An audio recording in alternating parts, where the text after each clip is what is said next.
evening, ladies and gentlemen, and welcome at the talk show Create Out Loud on behalf of MU, Design Academy, and all the partners. It's good to have you been seated like this. Reflect, you all switched the chairs. That's cool. You can all see me now? Yes? Yes. And a warm welcome for all the people that are looking on the cameras. Hello? Hello, everybody at home? Hello? Yes? Today, in this Create Out Loud, we're going to be flipping the classroom because today we're going to be talking about education, and we're going to be talking about reverse mentoring, because classrooms, they're no longer the place where, they seem no longer be the places where knowledge and skills are taught, and they see more and more places where both students and teachers sharing their ideas, and maybe even teacher is a passé word. Maybe we should even talk about mentors and coaches. And maybe there's also time where online education is actually flaunting on your CV. And today we're also flipping the classroom because we're inviting the students to come forward and to share their ideas, how they look at education in the future, how they want to be educated. And then the audience are people from diverse academies, from the TU and of the Design Academy, of the Academy of Fine Arts in Maastricht, and all these people, then later they can react on it, but they're going to learn maybe something on how the students see it. But first of all, I want to introduce two students of the Design Academy, Jasper and Manon. Hello, Jasper. Please come forward, because you have this project during this evening, and tell us something about it. Yeah, we're actually doing research about crafting narratives, and the subject will be about reverse mentoring. And during the entire talk show, you'll see me and Manon. That's Manon. You will see us gathering information, and because Wikipedia, that's actually the medium that we're going to use, is normally used by a lot of people to find information, but it's the perfect platform to also share it and to contribute it. So everybody has their own possibility there to contribute information on it. So that's what we're going to do, and we're going to have a small recap at the end and summarize what we found out today, and that would be nice if everybody would be able to join in also. Okay, because you need the information. Yeah. We're trying to find information.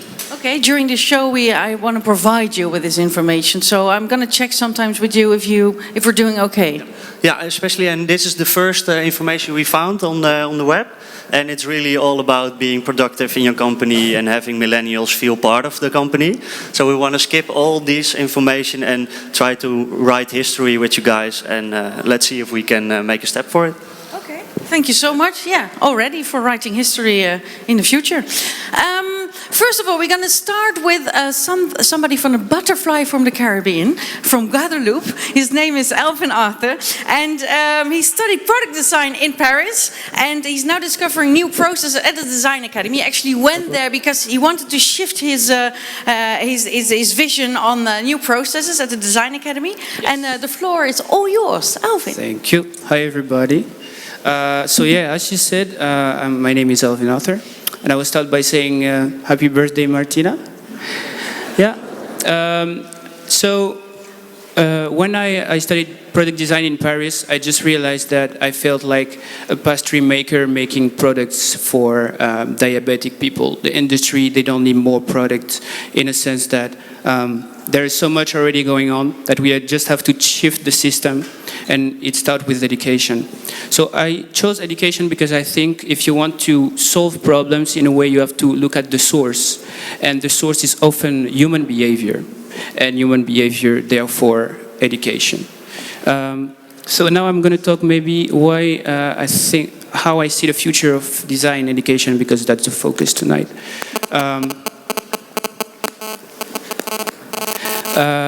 So for me, design education will be more about context. It's really important that designers are connected with the field or the context they are designing for. It's easy to design behind a desk for Africa or Asia or whatever different continent, but I think when you start from the field, when you start off a building, no building education, I think is a key thing.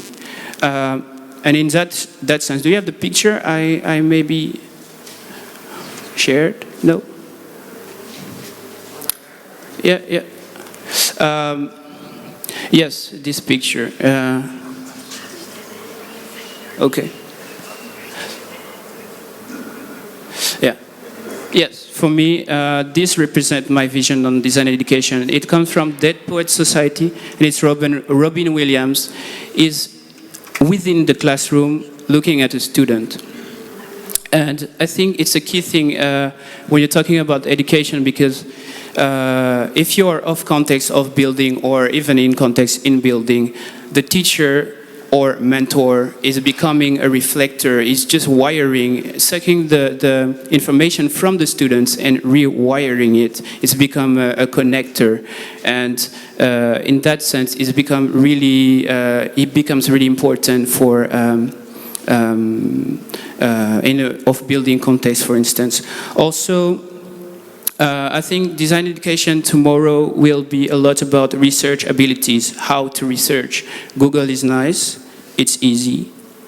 But when you are on the field and you learn how to talk to the people, what is the good question to ask? I think that's really important to teach the students how to do these things. Also, yeah, free education. I think society starts to, thank you, understand that the relevance of creative people to face the problems we have nowadays. And yes, make it free, because the industry needs to understand that they need creative people, more creative people. And it shouldn't be a matter of money. Also, what I wanted to say is, yes, bet on the youth. I think we can talk about design schools and design education already existing, but if you really want to make a shift, you need to bring more creativity, more empathy, more creativity earlier in the process of school and education. So design for high schools, secondary schools, primary schools, for them to be more creative with the students and not be in that box mindset. Yes, more. Also, the last point I want to talk about is more connections. Future of design education is about connection, because we need the schools to be actually, yes, more connected, to grasp the knowledge from everybody and make common projects. And graduates actually need to build a network a bit earlier, because I see a lot. For instance, I have a background in France in product design, and a lot of graduates, they are working for companies and making internships after when they are graduate. In Netherlands, it's a bit different. It's a bit more, they are making their own studios and starting like this and like that. But it's always a bit not enough international, actually. And when you have events like Dutch Design Week, it gives you the opportunity to connect with so many people, but it should be possible to do it as well in school. So I think, yeah, connect more international schools, and yeah, that's it, actually. Thank you for listening. Thank you so much. Maybe you can stay. Is there a question from the audience for Alvin? Question, yeah. Because I can come to you. There's all students and there's no question. That's, oh. Wait. Imagine, sorry, oh, scary. How do you imagine that the teaching of design or the teaching of how to be creative for younger students would be implemented? Oh, yes. For instance, you can start, because if you talk a lot with young people, they use a lot internet, way more than, for instance, what we are doing. Teach them how to use internet would be already a great step in a more creative way, and not just watching stuff, really stupid stuff, or Instagram or whatever thing like that. But use internet in a more creative way. That would be already a step. Make relevance in what they are doing. Explain them why they are doing this. Mary-Ann Wilkins, she's a teacher in I forgot the university in the United States. She said that transparency and equity is really important in teaching, because the students need to know why they are doing what they are doing.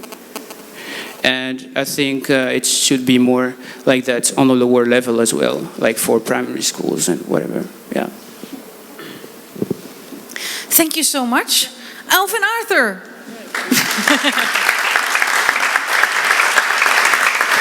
how many of you are actually students in here? How many of you are students? And how many of you are teaching or coaching or mentoring at an academy or another school? Or yes? And who is none of these two? A few. Okay, curious what they're doing. Maybe working. Wow. In a minute, I'm going to ask all the students to come forward and tell, and it's going to be quite anarchistic and chaotic, like this whole show is. And you'll be able to tell how you see your future, or what you think you can learn to the teachers of the schools. But first, I'd like to invite somebody else here, and that is the creative strategist.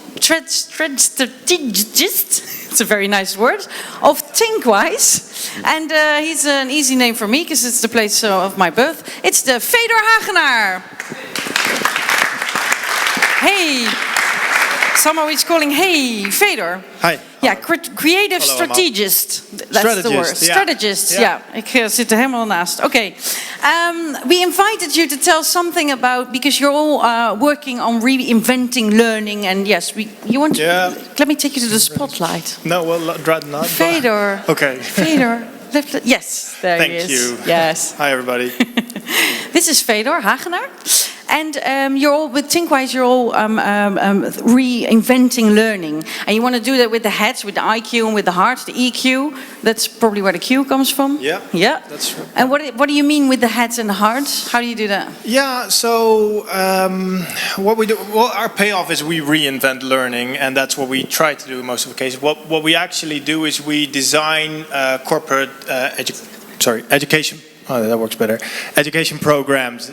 So for big companies, we design their development programs, and what you see is when companies ask us to help them, it is basically what they're looking for is to help them with a certain skill gap that their human capital has, because there are performance problems, and this is because I don't know the one who was speaking before said organizations are understanding the value of design better, and that's what we currently see, because they have a performance problem and they want to solve that with developing their people, with making them better, and they ask us to help them with that. And what we see is when it comes down to people, when it comes to changing the way they work, you can't just stop with giving them knowledge or skills. You need to do that from the heart, from the EQ. You have to understand how they work. As designers, you probably know, you have to know your customers and your target group better than they know themselves. So that's where the Q comes from. And the e-learning. Tell us something about the e-learning. Yeah, well, we're trying to move away from the whole label of e-learning, because that sort of puts us in a very specific place. We're looking to any learning solution, but we focus on digital learning solutions because technology nowadays gives us so much more options. And I think that which are your favorite? What are the options that you like, or that you? Well, we investigate all sort of technologies. We work with virtual reality, for example, where we try to make we're looking into making people better decision makers through the EQ, so through empathy, for example. Can we train people on empathy so they can start making better decisions? And how do you use virtual reality in education? Yeah, because empathy is sort of bound by the limit of your own body and mind. Inlevingsvermogen. Yeah. I don't know what the English word is. Inlevingsvermogen. I'm sorry, guys. So if you want to train people on empathy, which is very hard, you need to give them experiences. So their inlevingsvermogen. Empathize with. Exactly, yeah. They can empathize with, and they can use empathy to start making their decisions. Mm-hmm. And we have all kinds of. We're looking into location-based learning, for example. Just-in-time learning, social learning is a very hot topic in big corporates. Mm-hmm. So those are the techniques we're looking into at the moment. And maybe you can start. Yeah, sorry. Yeah. back in the spotlight. So gaming, yeah, virtual reality and stuff like that. And, Gaming as well, yeah. Yeah, you use gaming and it works well. I mean, it's... Well, that's the good thing. We have, we can make mistakes. Good design is always about making mistakes. So we've learned a thing or two in the past. There are mechanics that actually work. We've tested that, and gamification is one of those mechanics. But you have to really think about what you want it to do. So it's a means to an end, not an end on itself. So in certain target groups that are very competitive, for example, it works pretty well with those salespeople, for example. They always love gamification. So with those kind of people, that it works well. Okay, then you use gaming as competing. Thank you. Is that because you're in the gaming and you actually, yeah? And is it also because you have less restrictions as a company, as a school has? You have all these restrictions, or and also in education, everything, that you don't have it. That it's easier to use new techniques, or do you feel more free to do that? Yeah. Well, there's a very. It's basically very easy as long as you can convince your customer that it is useful to use technologies. You're in the clear. I mean, there's a budget for that, so as long as they think it's a good idea, you can do it. Yeah. So that's why we always have to pitch a lot and make sure that the customer is constantly aware of what we're doing. But yeah, it does give us more freedom to try things out with our customers. And you work with customers, and now you'll be sitting here with students, and we're going to be discussing that. Can you say something in general about the future of education and what opportunities you see or are not being used well right now that are there? Well, I think from a technology point of view, basically everybody is tapping in on the whole technology part, and where I think what's really important, no matter what the technology you use, think about what you need it to do. So, I mean, you're all designers, so start with the why. Start learning about what does my customer want, and really make sure that you know better than he does what he needs, and then you can work from there. And yeah, if the answer is technology, then okay, use technology. But what we see is that technology on itself, in the world of education, for example, you have big learning management systems that focus much on functionalities. They're not doing that well. They're not focused on the end user. They don't think about the user journey. So that's basically the whole making technology more human. That's where we think that we should come in. Making more human. Yeah. Being a human. Is there any questions from any other humans here for Fedor? No? Okay. Well, then I think it was all clear. Thank you so much. Fedor Hagenaar van Tinkwise. Thank you. And now, yes, I'm wondering, because now I'd like to invite to come to the stage students that are actually studying and have a vision on how they think that education should change or how they see the future. And I've no idea, this is going to be all anarchistic, so please come forward if you think, yeah, and it could be a group, we have enough place, so if you want to join the discussion, come forward and say something. There must be people that are... Yes? Okay, so there's all students having the opportunity to actually say how you want to come forward. Come forward, bring some people. Bring some friends. Nobody wants to come. Yeah, she's joining. Okay, well we start with... If you still want to join, just come... Je gaat er ook bij. You want to sit down, you want to stand. The only thing is maybe you can sit down actually. Okay. You can sit over there. You can join if you want, or if you don't agree, just come into the discussion. Tell me, who are you and what do you study? I'm Kevin Roy. I study graphic design, mixed illustration. I'm from the Minerva from Groningen. Yeah. Yes. Yes. You ask. And what's something that you want to share? For the future into the studies. Till now I've thought that maybe in the future of studies, we kind of have a problem right now that people that are going into graphic designing, they don't know a lot about the economics development. So when they have graphic, but they don't know exactly what we need to do if you're going to start your own company, I think that in the future, maybe that will be better, that we combine in a way with graphic and designing and economics. So then we know when we finish, we're not going through this black hole I'm always learning about and always hearing about, because we are... You're not looking forward for it. Well, I'm in the 3rd year right now, so I have 1 more year to go. Though. Yeah. But then let me ask you something, because having this, okay, then maybe there's this black hole, or there is this gap where you don't know. Now I'm going to step into reality and what to do then. Yeah. Do you want it to have it during the whole academy, or you also want to have like the first years to live in a bubble and actually have the advantage of not having dealing with the rest of the world? How do you see that? I find that fantastic.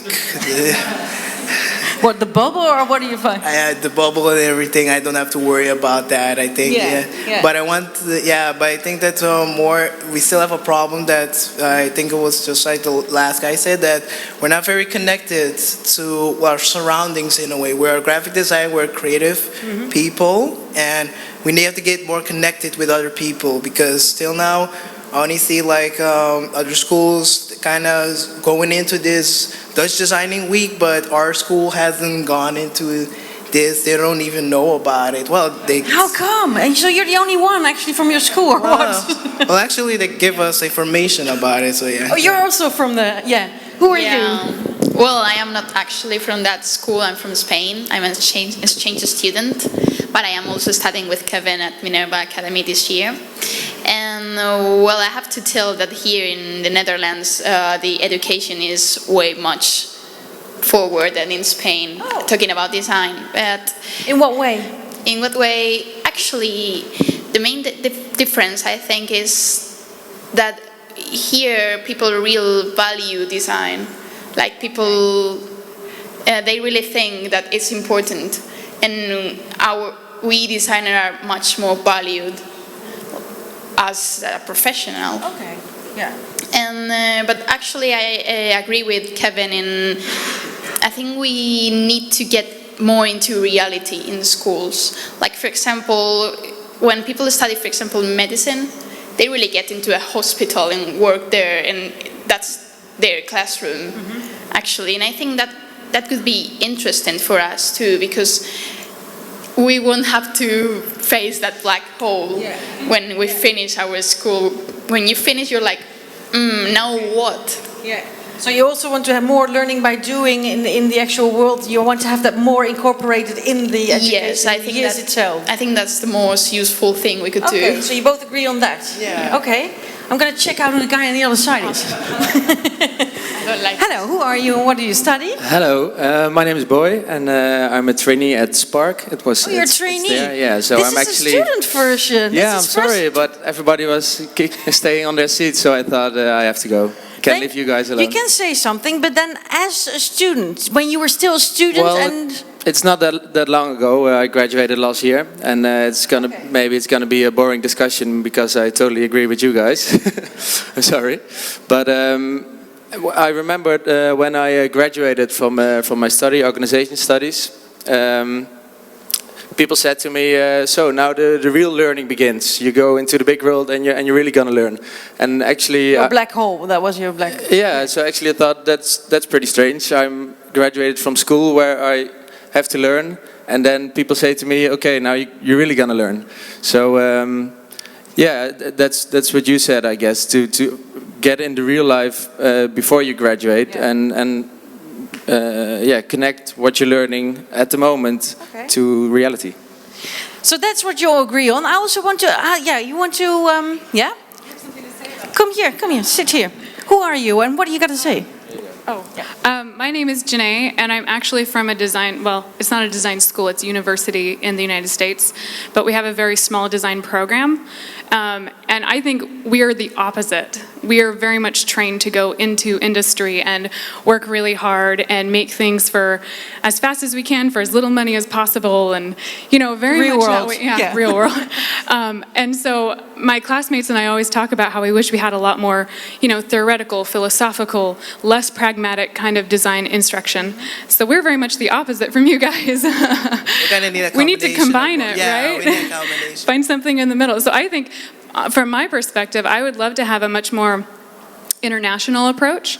My school does do study abroads. We do different things to encourage international study, but it's still not completely accessible to everyone, based on price, being able to afford it, that kind of thing. But I feel like we would benefit so much in the different cultures that we have, the different values and priorities that we have, if we were to kind of meet in the middle and combine our educational experiences somehow. And this is about, whether how long you're gonna stay in the bubble, or when the reality comes in, to put it, to kind of put it down to that. But then I also want to hear from you. How do you see the role of the teacher? Can we still call it a teacher or mentor? Is it somebody that you want to share or experiment with, or that, or the classical teacher? How do you see the role of the person that educates you? Like the professor? Yeah. Or professor. We call them professors, I guess, in the United States. I feel like it depends. In a lot of the general education classes at our university, a lot of the professors are very much still want to be the instructor and teach you the education you need. Whereas in our design program, our professors do act more like mentors. They kind of guide our education and let us go and teach ourselves a lot, rather than teach us all the knowledge we could possibly learn. And I think that's definitely the direction that teaching is going, and I don't really think professors can change that. So I feel like they might need to embrace it a little more. Yeah, you think it's a good thing? Do you agree on that? Yeah, I think from our perspective, I know one teacher that does it that I'm close to now. It's kind of a illustration teacher we have. He's really he's the most hardest teacher you can find there in the school, but he's very open to talking about his past relationship and past ervaring, how you say that in English? Or what? How, what? Experience, yes. Late experience when he was in that time when he grows up. So it's kind of, you say, yeah, he's an old guy. Yeah, he's kind of old guy. He still acts hip. So but it's good to hear from him what his experience was, how he got to where he is as a teacher now. Yeah. And I can say from him. Maria, you got something to say from here, or? But you're also about age. Does that matter? Is that the experience, or is it you're digital natives maybe, and he's a digital immigrant? How do you look on that? Well, I think the age matters, but I think it's not the age, but the background of the teacher.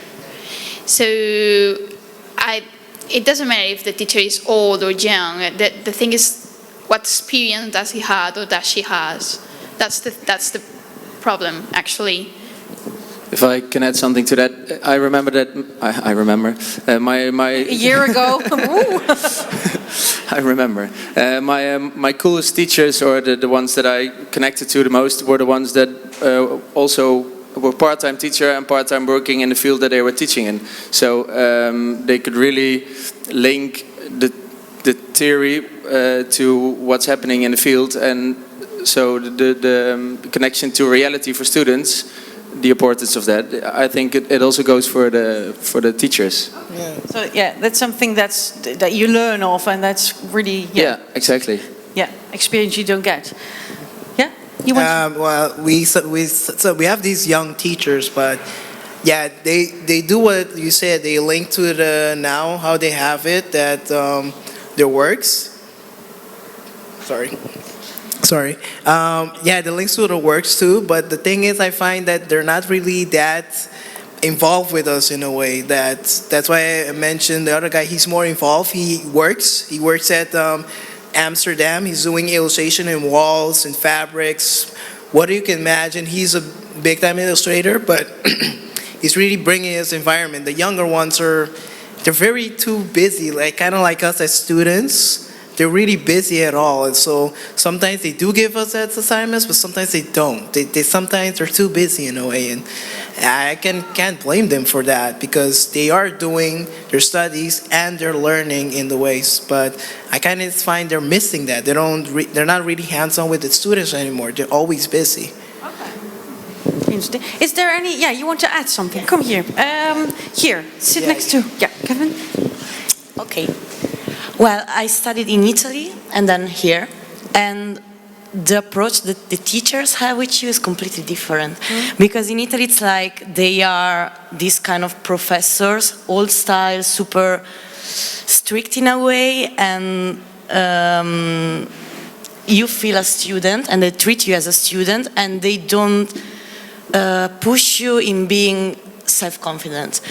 And then you come abroad and you have this kind of relation with your teachers that is completely different, because they are speaking with you and really pushing you in being yourself and emphasize your characteristics. And I think this is the way it must be, because if you are a creative person, you will be always insecure in a way, because you are expressing yourself, you're expressing your feelings and your soul and your emotion or whatever. And you don't need to feel down, you need to feel a little bit up, but of course not stubborn or not too arrogant. So it's important also to underline the mistakes and what is wrong. So there must be a balance, but especially like pushing the person to believe in what he's doing, and yeah. And being very aware of that student, what the abilities are, and the awareness, I think it's the most important thing ever in life. So looking at you and not being too busy with other stuff. Anything? Because now I'm going to invite you want to add something to it? You're shy. I'm going to come to you. That's all right. Shy students, you're creative and emotional and stuff. Yeah, it's okay. Sorry. I was wondering something, but I think it's interesting. Where are the heads of the schools? And because they're not here, I guess, like the they heads. Are. I'm gonna call them forward. Okay, no worries. So that's interesting. Because I was wondering, what do you guys think of the ego of the school, or a school? What do you? Because you're talking about individuality, basically, right? And I think that's very interesting. But there's a lot of money being put in this identity of a school and an institution. And I think that's weird, because it's more about the identity of the students, I guess, in my opinion. So I think oh, wow. Okay. Wow, thank you. Now, just wondering, to put the subject there, what do you think about that? I don't know. You want to take this? Well, I think it's all about publicity and money, all that, but I guess it has always been like that. Like, schools need more students to keep on going, and that's why they need this publicity and this identity stuff. And maybe it's not the best way to do it. Maybe they should just focus on what they are doing, which is teaching and developing people. But, that's in an ideal world. Yeah, of course. I think that actually the ego of the school, it's how can I say, it's like a double-sided gun. I don't know. It's something like, okay, you as student use the ego of the school, because if I come out from a certain school, they will know it and they will probably appreciate me in a certain way. At the same time, of course, the school uses the ego to get more students, and but like, for example, I am from Design Academy. I think it's like you choose Design Academy because you love, of course, the approach they have is special. But you know also that it's a name, and you know that when they will see Design Academy, it's something. So I think it's a double relation. I mean, every school you choose, it's always. So, but for everything it's like that, I think. Okay. But I mean, I think it's considered like a bad thing, because if you want publicity, you really want to know about this school. They will be like, if you're, from me, I come from really far from the Caribbean. I come from Aruba. We don't know about any of this. We never had this kind of information at all. Like, when we got to our school, only information we got was how to be a fireman, a policeman, and one school in Rotterdam. That's it. We had nothing. So yeah, it might be a bad thing in a way, but I think it's good to get the information out there. You want to show that to other people. And for me, and for my country, I'm trying to get that back. Show people you don't have to stay in this little bubble, this little island. You can go and do something else. If you want to go to arts, do arts. This is what you can see, which what you can do. You can expand your creativity in a way. Okay. So it is bad in a way, but I find it's a good way to open up to the possibility, to something new. Yeah. Thank you so much, because you've also popped up the question, where are the teachers and the people from the schools? I think I'm going to call them forward, because then everybody can see them. Maybe that's a good idea. Yeah. So thank you now for students, but you can react on later. Thank you so much for daring it. And now I'd like to call forward all of them. Or at least the ones that are here. It's Erwin Slegers. Please come forward. First I'm going to call them up. Maybe you can sit here. Next to Cassandra Vughts. Please come and sit down. I'll introduce you later. And then on the other side, maybe Tamar, Shafrir. Please come and sit down. Chiquita Nahar, all the way from the back. Jens Gijbels, I've seen him. Yes, he's in the house. And Caroline Hummels, please sit down. Yes, maybe a quick introduction and then a reaction on what's been said now. Tamar, Shafrir, you're now giving master's classes at the Design Academy here. You do a lot of other things. But I'm just saying, pointing this out now, but maybe you can say something about what you do and your first reaction. So, is it on? Yes. Okay. Well, I'm Tamar. I'm also from America, as the student earlier. But I'm basically based between Italy and the Netherlands. So I have a studio in Genoa called Space Caviar that's working on design exhibitions and also design research in different media, so film, writing, and also I think teaching is part of the platform somehow. And then I think in the Netherlands where I did my master's, the focus is more on design criticism and kind of trying to ask what design is. If you wanted a reaction to what was happening maybe before. A first reaction, or you? Yeah. Well, I will try to say it short, even though I think it's a very complicated subject. I think because I'm well, let's say I graduated in 2007, which was for architecture, it was a good year still. At that time, I think there was no question in the minds of the students that you would start your own studio or things like that. The point of university was to absorb information from professors, and I have to say that I love this experience. I love the classroom, and I love the dark hall and the images on the screen, and the professor sharing with you something that they've spent their life dedicated to a kind of knowledge. Of course, in Eindhoven and after the crisis, a very, very different form of education has become necessary and has become, I think, desirable from the students' perspective. But yeah, I think they both have their good points. But maybe I can talk about it later. Next to you is Chiquita Nahar. You're the director of the Maastricht Academy of Fine Arts and Design. Yes. That's correct. Nice. That's correct. And well, I think that's enough about me. I only want to say I am a jewelry designer, and I started at the academy by teaching, and I worked myself up. And well, about 2 years ago, they asked me to be the director, and they did that because I was a teacher, I was a head of a department, and I knew some of the problems, or well, actually issues that were part of being guiding a school and bringing it into the new way of thinking, new way of learning. And I really liked your question about, how we deal with this identity of these schools. Because we are very small, art academy, and I only have about 300 students.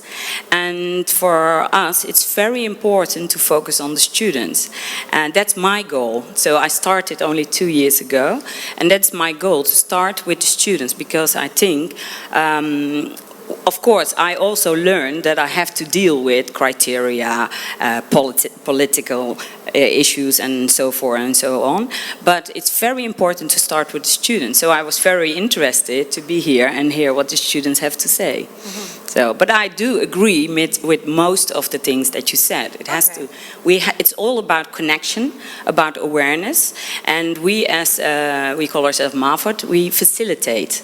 So that's what I try to bring into the equation at the academy. That we are facilitators. So we're not primarily putting up what the students need to learn, but we facilitate what they need in what they need. Yeah. Next to you, Jens Rijbels. Oh, he's got his own microphone. You're from the Hogeschool Utrecht, lectureship in co-design. Yeah, I wish I was living in the US and would be a professor, but I'm not. So I'm a lecturer. Yes. Now I work at the University of Utrecht. It's a University of Applied Sciences, and it's the third biggest of the country, which means that it's kind of anonymous most of the time. And what we try to do is build a small program, a semester on co-design. And we actually isolated that now in a separate location in Hoogkaterijnen, which is, if you look outside, the most inspiring place to be in Utrecht. What we try to do is basically answer to the question most of you asked, because I think that when I was educated, I was one of the students coming from your place, actually, Eindhoven, and I actually learned how to think in this new way, and now I can do this as an educator, I can try to do this myself. So how do we teach these things to people? How do we allow students to go out there and still learn stuff without we use PowerPoints and tell them what we think they should know and test it with an exam? So I think we're really looking for new ways of education and doing that on an island and learn from that to make it bigger as soon as possible, hopefully. You're pointing out I was coming from there, Eindhoven. She is from the Technical University here in Eindhoven. It's Caroline Hummels. You're always pushed forward when it comes to these things. They always say, yeah, Caroline, you have to do it. But you're a professor in the Department of Industrial Design. Yes. I was thinking, is that a bad thing that you always push forward to do stuff? Well, I was director of education for some years at the department. But it's nice that the living proof is sitting next to me. I think what for me is important is that you push us and we push ourselves to actually think in what kind of paradigm we're living and what education and what learning actually is. And I think that's what we started when we started thinking about when we founded the department. And I came in later on, but then I took over at some point. It's really not about educating in the sense like I know what's best. It's really putting the student in a place where he can grow and develop. But that also means consequently, because you were saying like the students come first, which I fully agree. But if it doesn't mean it's all about learning and growing, if I don't want to learn and grow, I can't ask that from you. So it's actually the whole attitude of that you want to grow, that you want to develop, and that you have to do it together. I'm learning as much in all these courses and all the coaching that I do as the students are, but I do it from a different perspective. So for me, it's very much about shared learning, self-directed learning, developing the competences to grow, and that's basically a new paradigm in that sense, because it's not top-down, push-down, like information is squeezed into people, but it's actually very much a growing facility. And I'm facilitating people to grow. Facilitating and listening to what? Absolutely. And and doing together. That's kind of the most important thing. Reflection on what you do. Yeah. Okay. Nice. I'll quickly go to the other side before they think that I forgot them. Erwin Slegers, you're head of graphic design at the HKU. How do you actually say that in English? The Academy of Arts in Utrecht? Yeah? Oh, yeah, you have to have the microphone. We call that as a School for Media. It's a new department, actually. It's a new school we're building. And in this new school, we ask ourselves all kinds of questions. And I think the discussion of the students was a nice start. But in a way, I was also a little bit shocked because it's a very old discussion. A discussion about a black hole, discussion about what's afterlife, after the academy. All very good topics to work on. But if you think about that, on this moment, young people from 14 years old can hack a bank and can lay down a total system in 2 days where on political ways will be asked questions. Those are the new students who we have to put in front of the class. So the teachers in that way don't have to say anything about it. They have to listen in what's going on in this young brain and where they can develop this society to.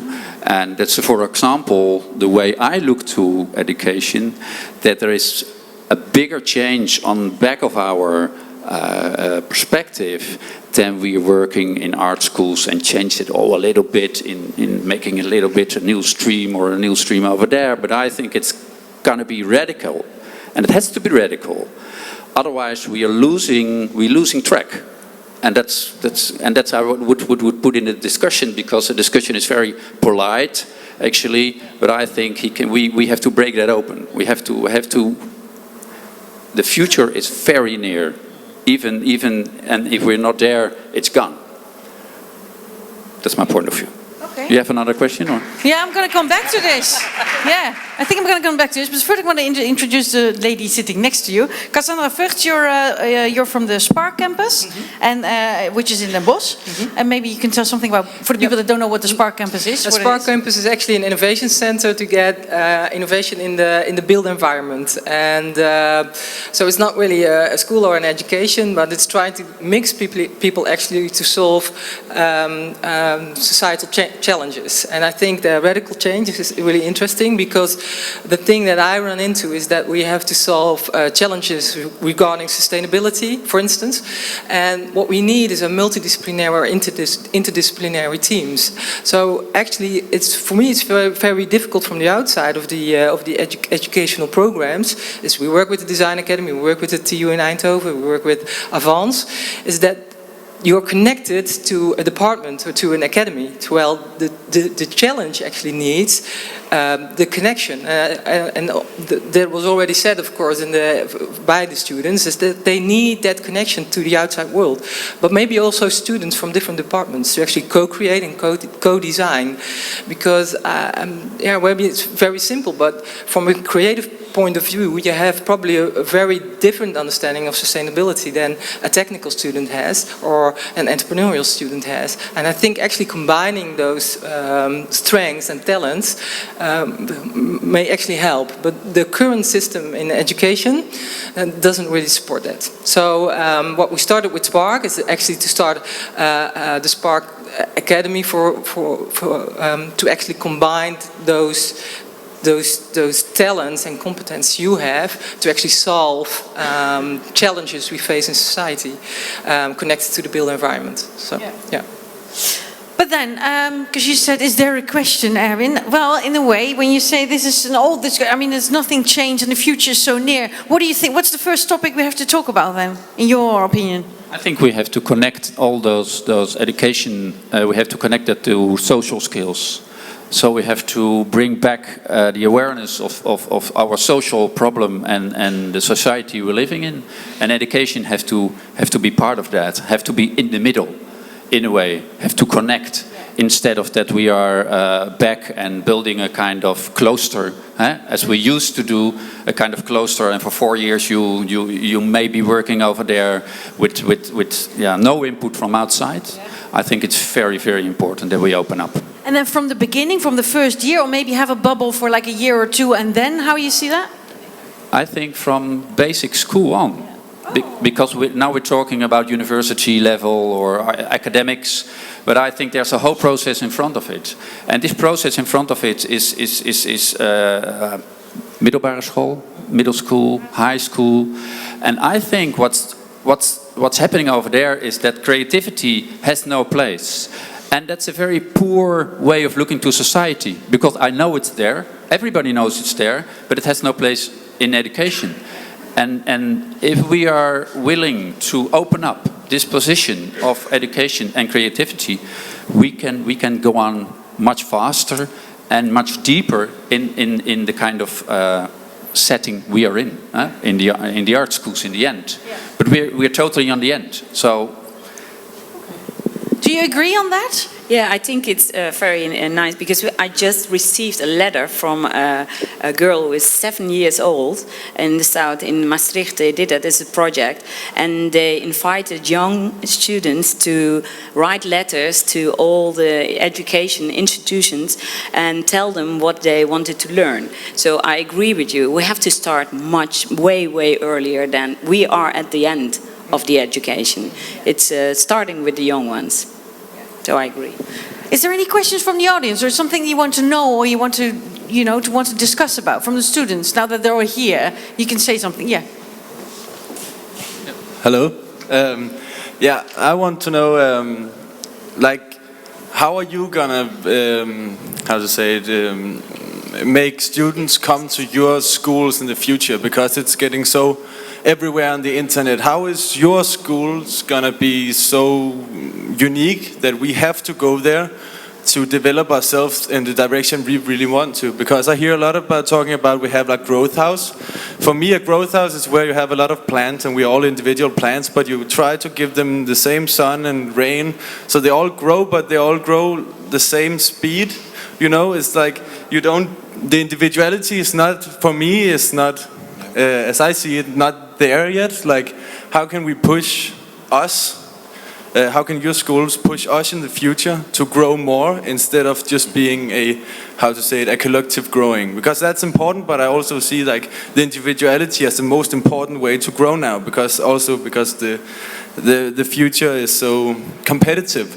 So we need to be individual, and I see it's a big community now, and I would really like to know how you would tackle this future problem. Can I? Yeah, Jens, you want to say something? One thing that I think is really difficult is that what you say now is maybe the biggest problem of all, that you want too much. And one of the things we do now is tame our students in being okay in how good you are, and not being constantly aware of I need to do better, because I'm actually shocked by the amount of students I have in my small group who are going towards a burnout already, not even age 22. And I think it's a difficulty we have. So one of the things school can do is help you guys in all the things you learn and develop, both online and in real life. And if you go to school, we'll add some things to it as well. And you can't just keep going on. We need to tame you and learn you to be okay in what you do, what you are, and develop from there step by step to a better version of you, not more, but consolidate what you have and learn to accept that you're awesome already. I think that's our main aim today. For me, it's like I don't have any green fingers, so I'm not good with plants, and I'm actually not that good with growing in plants, but I like to grow myself, and I can't give you the same kind of treatment than I would do someone else. So for me, growing is especially about listening to what the individual needs. And in that sense, what I think in the future we have to do far more is look at what could I bring? I mean, coming to a university means that I could offer you hands-on skills. I could do stuff together with you. It's about meeting up here. So what would be the difference if we would do this online and we would only be on camera? Some people are sitting on camera. They have a different experience. So for me, it's kind of combining all these different media, all these different ways. And that means that you have to make use of the fact that we're sitting here.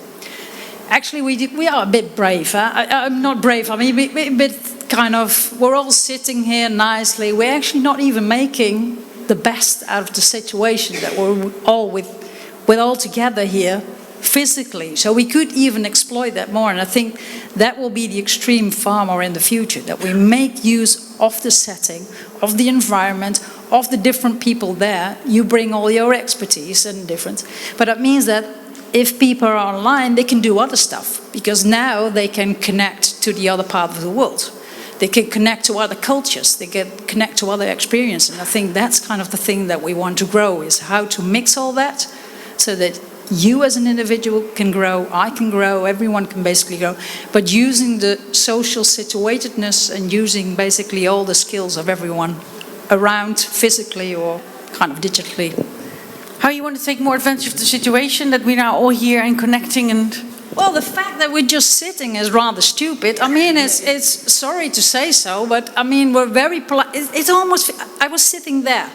Bench is far too low, so I was actually feeling like a toddler waiting for the class to start.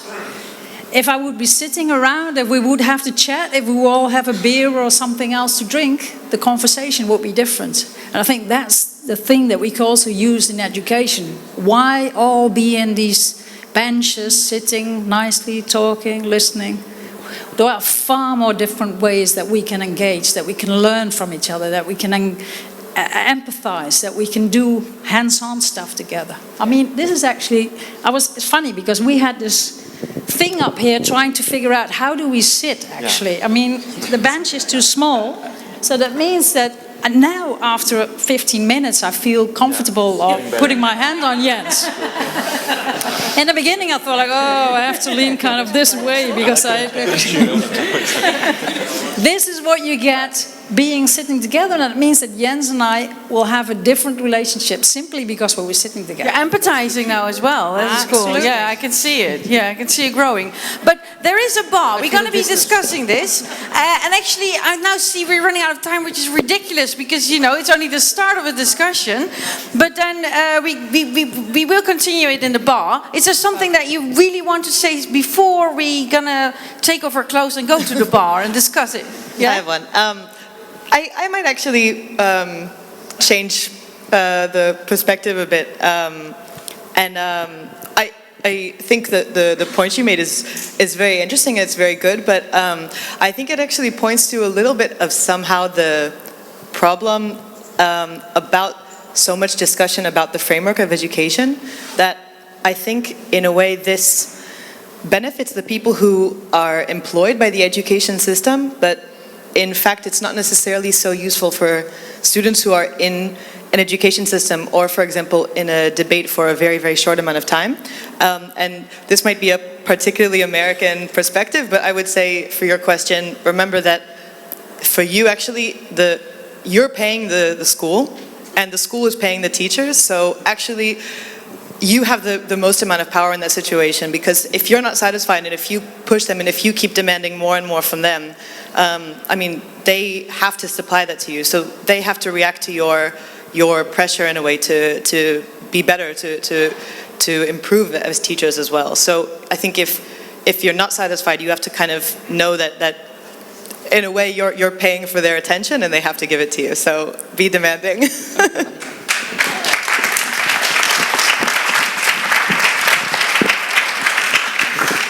What's that?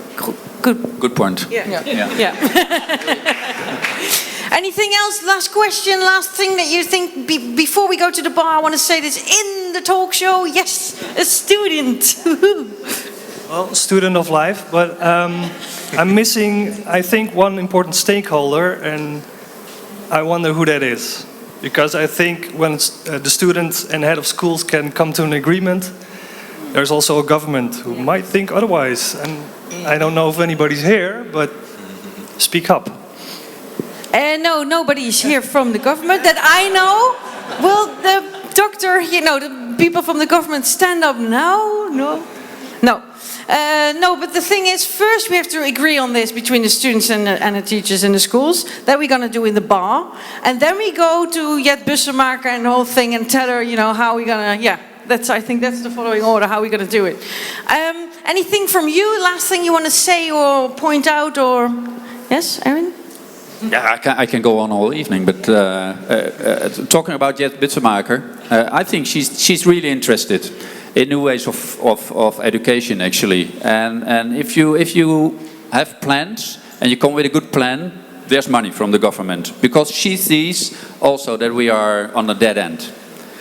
So that makes it very clear and easy. The other way is how we fix this. In institutes, for example, the HKU is an institute with 4,000 students. On design and art. It's the biggest institute in Netherlands. I think to start we should cut it in half and start all over again. I'm very radical in that way, but I think that could be good opportunities to think about it. And If you ask me, we can talk for hours about it. And I could say that plan to Jet Busmak is our Ministry of Culture and Education and Science, but you can come up with the plan to go to her. Yeah, no problem. Okay. Yeah. And you already divided your students in who's going to go where? Of course. And you're going to do that as a teacher. I let them do it. You let them Yeah. Okay. Well, we're going to continue this discussion in the bar because there's two short things we're going to end up with. But first, I want to applause for all of them that are here to have the discussion with. Thank you. And you can actually stay seated. Stay seated. I quickly go here to our, come on, Mr. Wikipedia professor. How are you getting on with your reverse mentoring on the Wikipedia? I think everything's going really nice. I mean, we've had some really clarifying statements from people who are in the educational system, and also some really clarifying points from the student as well. And we've summarized some of them, so maybe it would be nice if we could see them on the screen. I think it would be nice to start with the first one. We just summarized it as heads of the Wikipedia page. Students motivate each other more than teachers can motivate students. Who is agreeing with us on that one? Nothing, nobody, no, yes? Okay, skip that. Okay, delete it. We'll delete it later. Then the next one, students should be in classes with different ages. Even young students can learn older students. Now we have a big separation in the educational system. Every single year has their own age categories. I think in the academy we also have some older people. So from a personal point of view, I would really agree on this one. I see a lot of head nodding. That's well, yeah. We should ask what question instead of why to induce motivation and inspiration. So now if you have your own participation idea, the teachers always tend to say, yeah, well, why would you want to do that? Instead of what? What do you need? What type of things do you want to learn? And this could induce a lot more motivation and inspiration on a different educational system. Can I check with how you? Oh yeah, who's the we? Is we the students? We as the students, yeah. I'm talking from a student point of view. Okay, yeah. Wikipedia perspective is like objective, you know. There's no we in Wikipedia.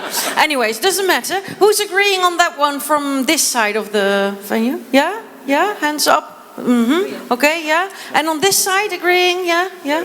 You're writing history, people. You have to cooperate a little bit. Yeah, hands up if you agree on this one. Little bit, okay. Yeah, it's for your research, you know. Yeah. I think it's nice that everything we post online will stay there forever. So this is the moment where we can edit things before we file it in.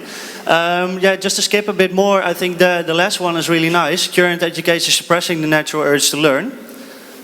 This has to do with middle school, primary school, and more or less some of the more technical and more advanced education. Who would think that this is part of it? Yeah? So we all would really see a nice shift and change in the educational system. I think that would be nice to write to Jet Busmakers. Okay. Yeah? I think this is nice to sum up. And after all, in the end, we have a small QR code that in a week time, when the page is approved, you will see your own quotes on there, and you will be able to edit things as well if you want. You can just file an editorial change on Wikipedia. So with this, we can work on a really nice open source platform where we can develop this reverse mentoring some more. Yeah. So thank you for this. Thank you, Jasper. Manon? And in the last case, the we was like all of us, we. Yeah. And I'd like to go forward now. Robert Vaan, please come forward. He's the communication and multimedia designer and lecturer at Avans CMD, I should say, in Den Bosch. You were also a MOOC student. Who does MOOC know? Does anybody of you know MOOC? It's like an e-learning platform, yeah? And you have a master in education, in art, and you researched here also at MU in informal learning. Maybe you can come forward a bit and out of this strange situation on our faces, yeah? And how do you reflect on this? How you've been listening to both students and the schools, how do you... Very interesting, a lot of different perspectives, of course. We hear a lot of new things, but in my thesis I did for MU, here it's called Soft Place, I found out that a lot of new ideas we're coming from an age, like 150 years ago, from John Dewey, because John Dewey is an educator, a very progressive educator from America, and he lived until 1952, and in 1899 he wrote a lot of things about how education should be, and lots of new ideas we have now were originated from John Dewey. Okay, we're thinking to discuss some new topics here, and it's totally old news, actually. That's what you're saying. There are very much of it is old news. There is new technology, but the skills are the same. The kids had to learn in 1899 are the same as now. Of course, there's a lot changed, but the basics are still the same. And what does the Dewey say? John Dewey is a person, he's very about learning by doing, so that's very important. And I have a little quote from him. Maybe you can check that now. Education is a social progress, it's growth, and coming from the industrial age, which is when we see when we see education in around that time, around 1900, it's very much about industrialization. People were brought up to just work in factories and all that stuff. But John Dewey is one of a person who really has done a lot for education, and only nowadays we pick things up. He's also the founder of constructivism, which was later added a digital way to the constructivism by George Siemens. He's a Canadian. He did in 2004. He researched a lot about digital education, and nowadays there's even more about it, more blended learning, of course, where the offline and online education go parallel, and just like in real life, school should be like that. Yeah, and do you also think that this blended education, where it's online and offline, that's the best way actually to have the education? I think so, because life nowadays is online, then you go offline, and then you're online again. So it's like John Moravec once said, he's from Nomad Society, also very good educational perspective he has. It's not about what you learn, it's about the ability to learn where you are. So that's a very basic, the most important skill for students and for all people right now is it doesn't matter how you learn, but you can adapt everywhere where you are. Your education, you can build your own education. And everything that you studied and you're saying now, and you've been researching, because you're a student, you're still studying, like you're studying for life, actually. I guess, that's the best perspective for one person is to be a student for life, because someone said it over there before.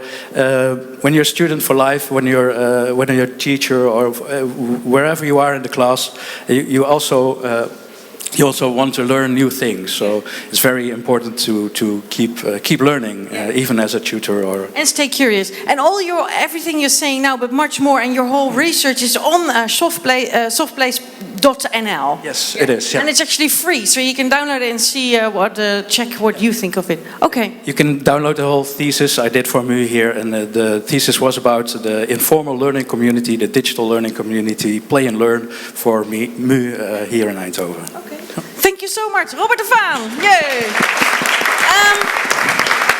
Then we have one last thing, and that's like a short pitch of the people that actually made the whole thing here, Studio Knol. And it's up to you whether you want to stay seated like this, because you're sitting all cozy and used to it now, Caroline, or you want to watch the screen, because some interesting thing, it's the last thing, and it's all about pencil versus pixel. And I'd like to call forward Anna Dekker of Studio Knol, and together with from St. Lucas, Pieter van Klaveren. Please come forward. And and you can actually, you can sit down. You want to sit down this time? Okay. Yeah?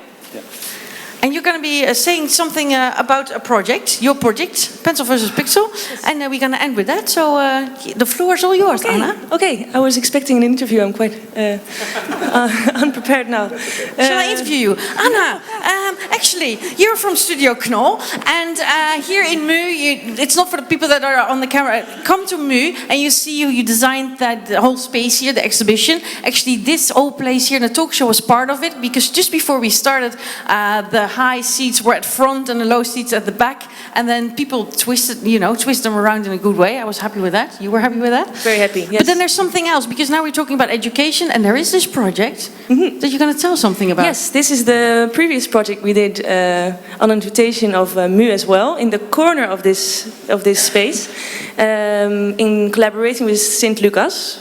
And I brought the guest of honor today, the teacher who participated in this future classroom experiment. This was a question of the Ministry of Education. What does the future classroom look like, architecture-wise? Not necessarily content of education or tools, but the physicality, the architecture. But tools and architecture and curriculum are really difficult to separate. Very short, I'm sorry, I'm already going too much. This is, so Studio Knol, we make debates that are verbal, tangible, and a spatial experience. So this was the debate about the future of education. There are hopes and dreams in this verbal debate about the possibilities of virtual and digital technologies. And there's also the call from the other side. No, we have to go back to working with our hands and analog things. So pencil versus pixel. 25 students of your students. One teacher, one classroom, and 2 months. We took them on a sort of discovery of the potential future classroom from completely analog to completely virtual. And with 2 hybrids in between. And I will just explain every phase very shortly. It's only 4. The intentions, but then of course the most important thing is the experience that the teacher had, amongst other. Phase 1, completely analog. So every week the students were asked to do the same task for the experiment, and this is a conditional design. And in the beginning they had only tangible materials. So these are tiles, and they're heavy and they're light and they're soft and they're hard, and they have to they can use the grid architecture of the space to make their design. So they're walking around a lot, as you can see. Yeah, hi. No, that's no problem. This is the second phase, but I wanted to say something about the first phase. Yeah, thanks. To me, it was also very unclear what we were going to do there, because Knol wanted to make sure that I didn't ruin their study. So I went there in totally blank. Just 1.5 hour before we went in with my students, I was shortly briefed, and then I had to do something. So we choose for the conditional design. That's a method we use on our school, and that is just normal lessons at school. And each version of each phase, we use the same conditional design. That's the only thing I knew. So when we came in here, I had to do very little, because all my students knew exactly what to do. They just jump into it, and they just feel comfortable, and they just move around, did a lot of stuff, and I was just supporting them, just my normal role as a teacher, just asking, why do you do this, what do you want to do, and how do you can make it, that kind of stuff. They really like this phase very much. I had to be short. Phase 2. Phase 2. Picture of phase 2. This is a hybrid phase, so we combined physicality and technology. So often they say that the more technology you use, the more behind a computer you'll be, the less you'll move around. And here this is an augmented reality, so these blocks that you saw before that were physical to be able to touch are now became QR codes. So you have to browse around the room to find the right QR code to create a block, or turn it, or rotate it, or give it structures.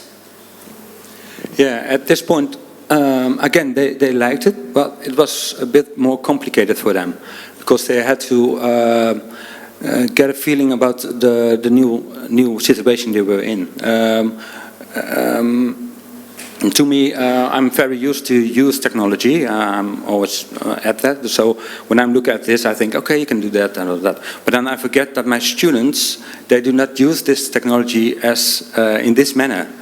There's maybe something for the digital native and things debate, but it's something completely different. We won't talk about that. But they were not used to this, so they had more time. They needed more time to learn the capabilities of this room, and we saw that they were. Well, if you don't know what to do, maybe you just sit around, talk to each other. So I have to. As a teacher, I had to do much more to stimulate them. That's my point of view. Phase 3? Phase 3. Please read more about this on the internet because it's so hard to do it so shortly. Phase 3, the green phase. This is a first virtual reality phase where they are interacting with objects again, so ropes, plants, tiles again, and basically everything is filtered out except what is green. So if you're not green, you're not seen. And this was a bit like the last one, it was a very alienating phase. It was very odd, of course, but I think also like the first one, or the last one, they didn't learn so much about the topic of conditional design, but they did learn how to deal with weird or unexpected or constantly changing environments, and I think that's like a goal of education that was reached here. Yeah. And to me, it taught me that well, yes, you can have a curriculum, and yes, it's important to think what do you want to learn them when they come from school. But I thought that they told me that I can have ideas. But it went completely the upside of what I thought they were doing. Because at first I thought, okay, they're bored. They think, okay, it's a playground. And then I thought, wow, what do I have to do as a teacher? Do I have to say, okay, now everybody sit down, just orderly, and we're going to discuss what we want to do with this environment? And then I thought, no, maybe I have to really have to step aside and let them just take over the whole classroom. It was a bit hard for me, and by the end, then I saw what they were trying to do. They were trying to make a I don't know how to say it, not even in Dutch, a parkour. Yeah, parkour. How do you say parkour? Parkour, track. Thanks. They make a track.